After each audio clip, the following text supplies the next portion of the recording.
sins deserve true punishment.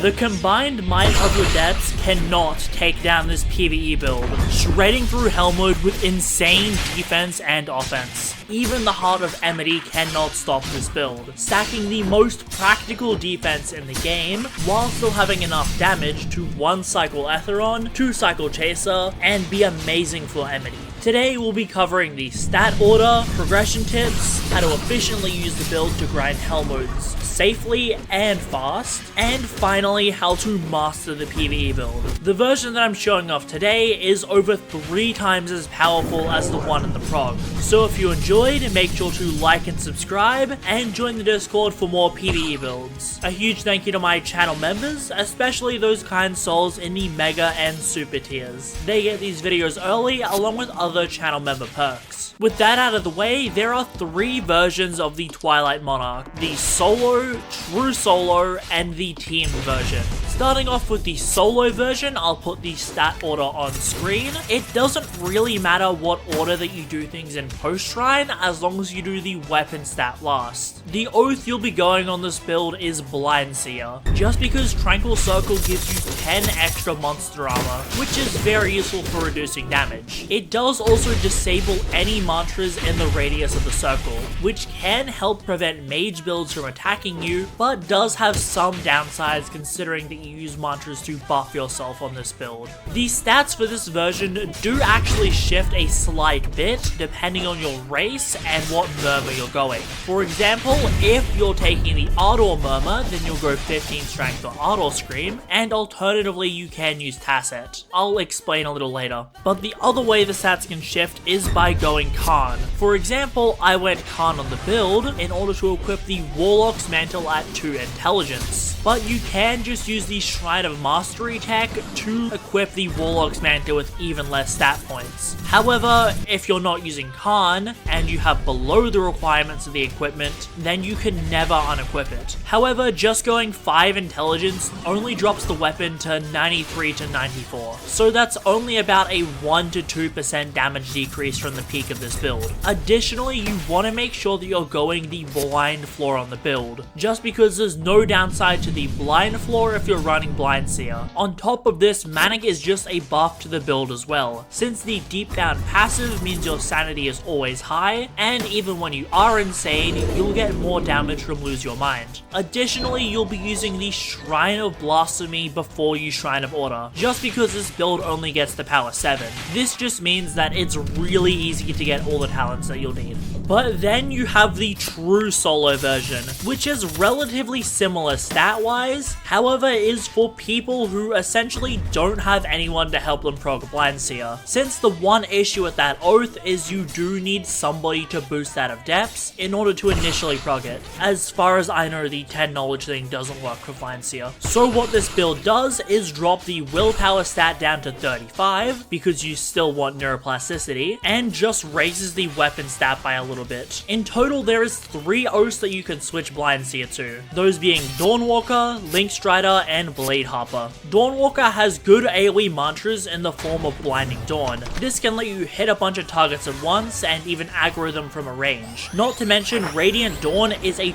true hyper armor move that can allow you to guard break enemies very easily. So it's good to combo this into a crit. Not to mention, Dawnwalker passively negates the effects of Shadow Attuned monsters, meaning that they can't drain ether on hit, so your overflowing dam will be procced more of the time. Link Strider is incredibly good for enmity, or if you want to support your teammates in Hellmode, simply because just having the Link attached to someone gives them a small damage buff, 20% damage resistance, and just gives you a way to give them HP. So this makes it the best oath if you're playing with a good party, since you can always heal each other and just get passive stat boosts. And then finally you have Blade Harper, which is probably the best PvP oath for a build like this. What this does is it just gives you the ability to fight back against players. While this build isn't really capable of chasing, if you do get ganked in a Hellmode, you at least want some ability to kill whoever's targeting you. And because of how tanky this build is and how much damage it outputs, it's more than likely that as long as you're relatively as skilled as the ganker, you're going to be able to push them back. Not to mention, if you have teammates that can heal you with Mind Soothe or Link Strider heals, then you're obviously going to outlast someone. The chances of this build dying while you're in a good Sacred is pretty low, since it's more than likely that the ganker will run, or you'll be able to call people on to help you. That being said, I will talk a little bit later about some of the ways that you can avoid gankers, since there is quite a few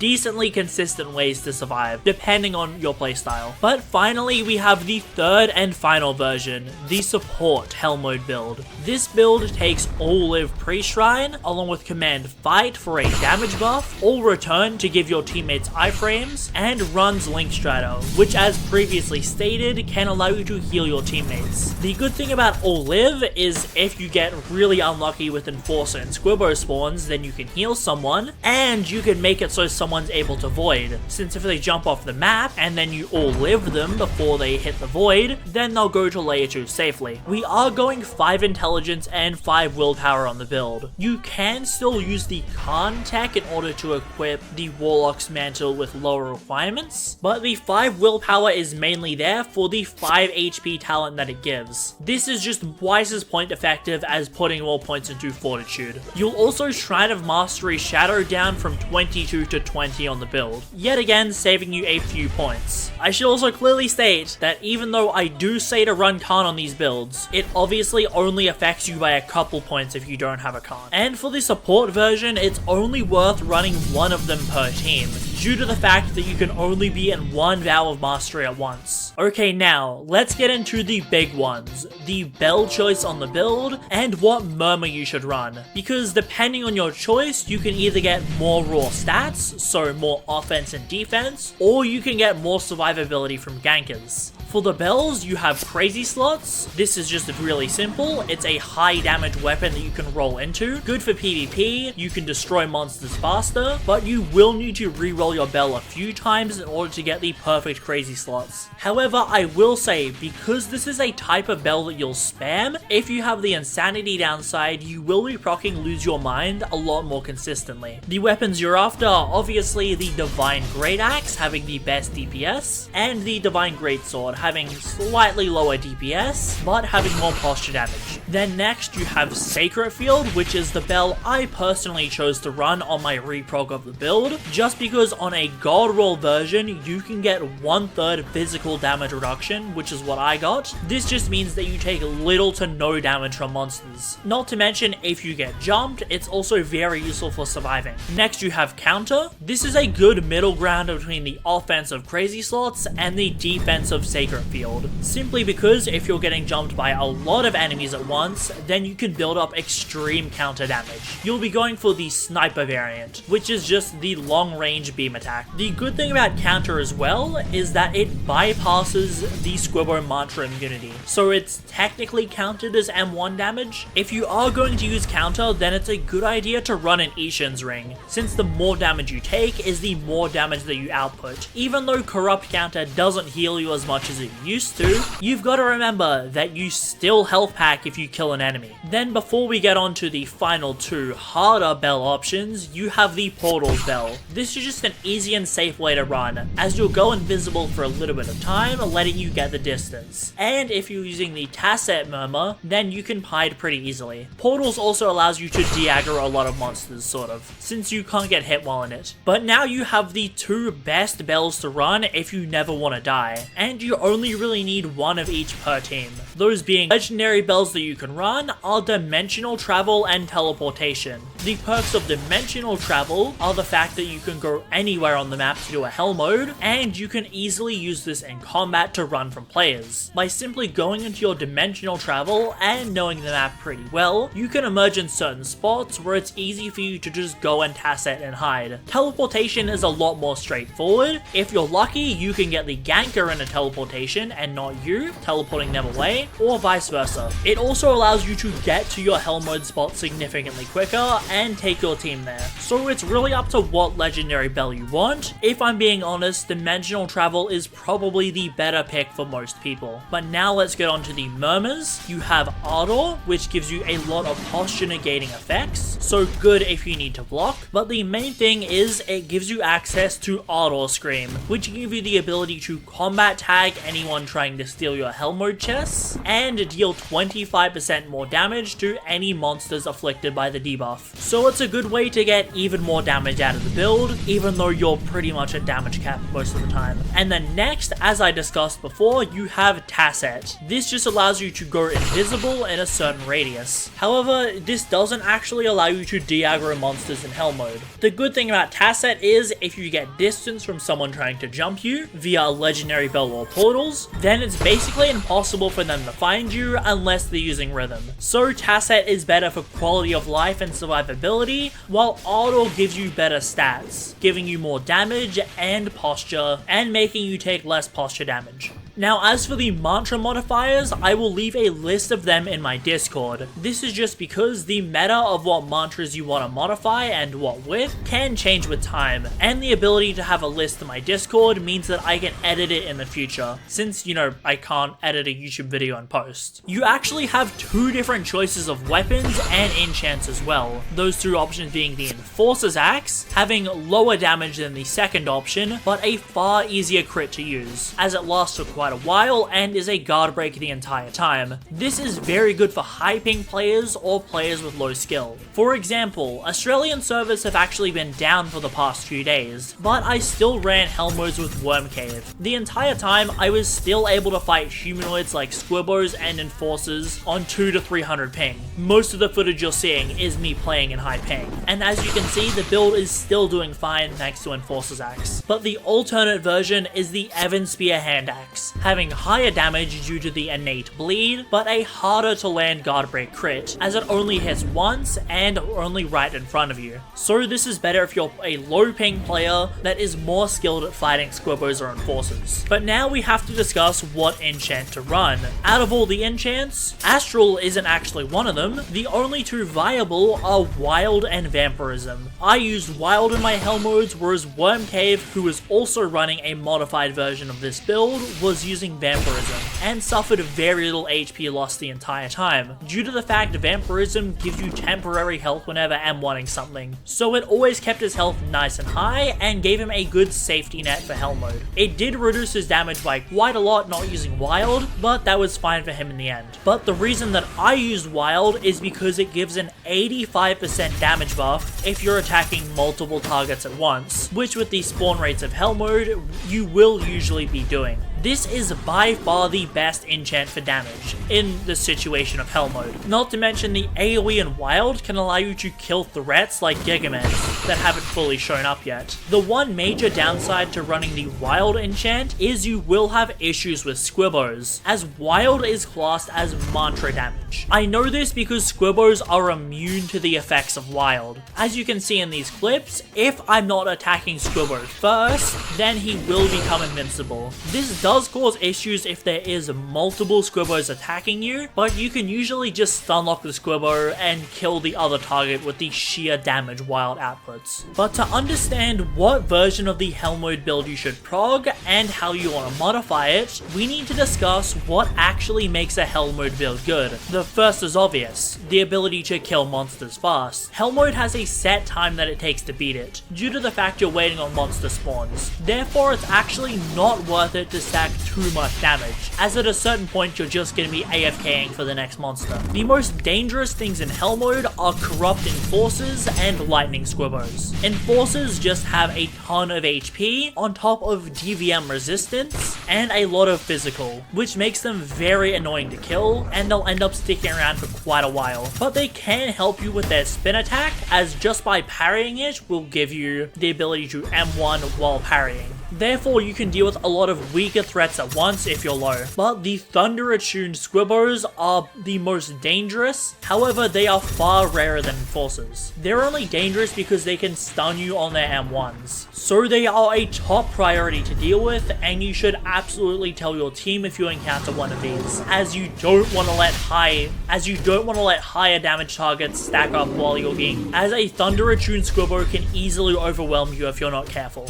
But neither of these are actually the most dangerous part of Hellmode. No, that honor goes to players, because there is sadly a lot of depth gankers in Hellmode, and there is not a 100% way to counter them, and that is why this build is partially designed to counteract depth gankers, due to the fact it's designed to be really tanky, have a lot of healing, the ability to support your teammates if they were to get ganked, and enough damage to actually fight back decently well. Just because with Conditioned Runner, Graceful Flames, Link Strider, All Live, and Mind Soothe, there is several ways that you can get above the 75% threshold in order to void. Not to mention, the monsters will probably deal more damage to the depth ganker than you, as you're likely rocking a lot of monster armor. If you're a legendary bell, then it actually becomes very easy to get away from a depth ganker. If you get a little bit of space between you and the ganker, then you can use your bell to teleport away and go into Tacet, or if they're still on you, you can just go into Kamui, for example. Obviously, you will need relative skill to them. On top of this, if you're running Blind Seer, Tranquil Circle actually disables their mantras, which means any pesky flame mages will have a much harder time dealing with you. But there is a few ways to make Hellmode a lot safer to do. So what are the best Hellmode spots? If you don't have a legendary bell, there is two options available to you. The first is the classic head stack up to this location. It's high up, relatively flat, and you can see any players coming. Obviously, if you see anyone in Hellmode, log immediately, it's not worth the risk. But the second is actually glidering over to Young Shul. Most people don't tend to think about this spot, and with the amount of walls in this location, and the proximity to Temple of Hearts, you can hide in there worst case. But if you do have a legendary bell, or someone on your team with one, then the best spot is this part of the map. It is a really hard spot to get to, not being attached to any points of the map directly, meaning that the only real ways you can get over is with a bird build or glidering from really high up. Not to mention, it's probably the biggest bit of open terrain in the depths, therefore it's incredibly safe for watching out for gankers. This is actually where I was running Hellmodes when I did it with my channel members. But finally, how do you master this build and get the most stats out of it? The first and most important thing that you need to make sure you're doing is always popping your buffs. It's pretty simple. You just activate your Wisp at the start of Hellmode, which should last the full duration, then make sure Flame Within is always toggled on for the 10% damage, which will also give you an extra 15 from Charge Return. Then you'll have Reinforced and Shade Devour up as much as you can. These two both have basically 100% uptime, so as long as you continuously cast them, then you'll get the damage reduction from Reinforced, and the small damage buff,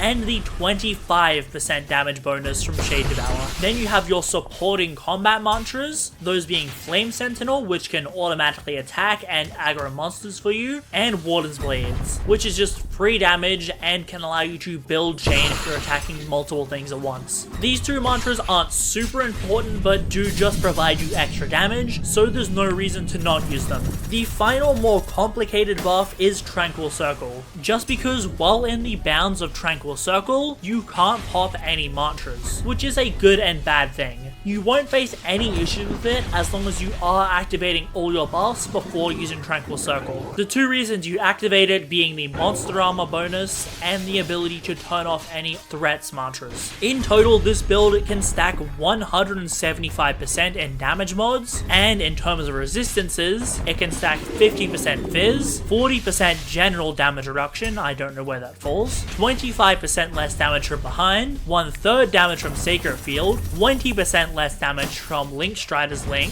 20% less damage during Hyper Armor because of Warrior's Swing, and reduces pen by 30%. On top of that, you have 47% monster armor while in Tranquil Circle, and if you're running the support version, you have Chaotic Charm giving you a further 20% damage reduction. I don't know how all these damage reduction values work together, but what I do know is this build is taking very little damage. On top of all of that damage reduction, your damage output is enough to be able to comfortably fight enmity while supporting your teammates with Mind Soothe or Link Strider, and gives you the ability to 1-cycle Ethiron and 2-cycle Chaser. This build has a pretty big safety net for new players as well, assuming you don't really care about being super fast to clear Chaser. And that's everything you needed to know for the best Hellmode PvE build. If you enjoyed, make sure to like and subscribe, and join the Discord for more PvE builds. A huge thank you to my channel members, especially those kind souls on the Mega and Super tiers. They get these videos early along with other channel member perks. Check out some more PvE content, and I'll see you all next time.